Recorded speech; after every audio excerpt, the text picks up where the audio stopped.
Hai, selamat datang di channel Jalan Siput. Jangan lupa tekan tombol subscribe dan nyalakan lonceng notifikasinya. Melewati tahun 2020, mungkin sebagian dari kita perlu mengubah strategi investasi untuk bisa tetap bertahan menghindari kerugian, terutama pada awal-awal pandemik. Namun, ada juga yang berhasil mengubah portofolionya beberapa kali untuk meraup untung yang lebih banyak. Di dalam portofolio tersebut, pasti kita semua setuju bahwa salah satu aset paling fundamental yang perlu dimiliki adalah reksadana pasar uang. Karena instrumen ini dapat memberikan return yang stabil di tengah krisis perekonomian global. Bagi saya, diversifikasi aset di RDPU merupakan suatu hal yang bijak untuk dilakukan daripada hanya menyimpan aset di salah satu produk saja. Berikut ini adalah beberapa reksadana pasar uang yang layak dijadikan pilihan diversifikasi aset kalian. Karena menurut saya reksadana ini selain memiliki kinerja yang baik dalam beberapa tahun terakhir, juga berpotensi memberikan return di atas 7% pada tahun 2021 ini. Yang pertama, kalian bisa pilih salah satu dari kedua produk ini, Sukor Invest Syariah Money Market Fund atau Sukor Invest Money Market Fund.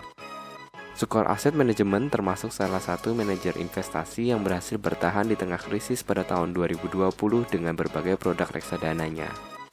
Untuk produk RDPU ini, asetnya dialokasikan di pasar uang dan obligasi dengan perbandingan hampir 1:1. Sayangnya, Sukor Invest Money Market Fund akan dihentikan penjualannya pada 15 Januari 2021 ini. Namun, produk Sukor Invest Syariah Money Market Fund masih bisa dibeli.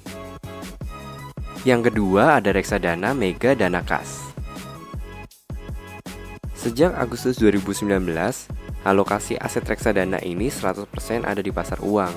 Namun, pada awal pandemik tahun 2020, RDPU ini merubah alokasi sebagian asetnya ke instrumen pendapatan tetap. Saat ini, alokasi asetnya berada di pasar uang dan pendapatan tetap dengan perbandingan 1:2. Yang menarik, RDPU ini memberikan peningkatan nilai reksadana yang cukup signifikan di akhir tahun 2020. Ada kemungkinan peningkatan tersebut terus berlanjut pada awal tahun 2021 ini. Yang ketiga ada Shailendra Dana Kas.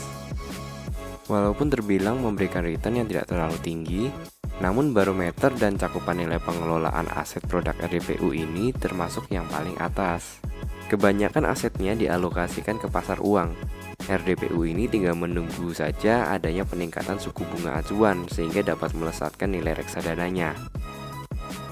Yang terakhir ada Setiabudi Dana Pasar Uang. RDPU ini termasuk salah satu yang cukup berhasil di tahun 2020. Peminatnya meningkat pada pertengahan tahun kemarin. Dengan pengalokasian aset di pasar uang dan pendapatan tetap yang hampir 1:1, sangat mungkin di tahun ini Setiabudi Dana Pasar Uang akan menjadi primadona juga. Yang perlu kalian pahami bahwa data historis tidak selalu dapat menggambarkan kinerja suatu reksadana ke depannya. Walaupun RDPU termasuk yang cukup stabil, bukan berarti kinerja ke depannya selalu sama. Maka dari itu masih ada peluang bagi produk-produk lain yang tidak terlalu menonjol di tahun sebelumnya yang bisa tiba-tiba melejit di tahun ini. Di video selanjutnya akan ada pembahasan terkait reksadana pendapatan tetap. Jadi jangan lupa untuk subscribe dan nyalakan lonceng notifikasi kalian ya.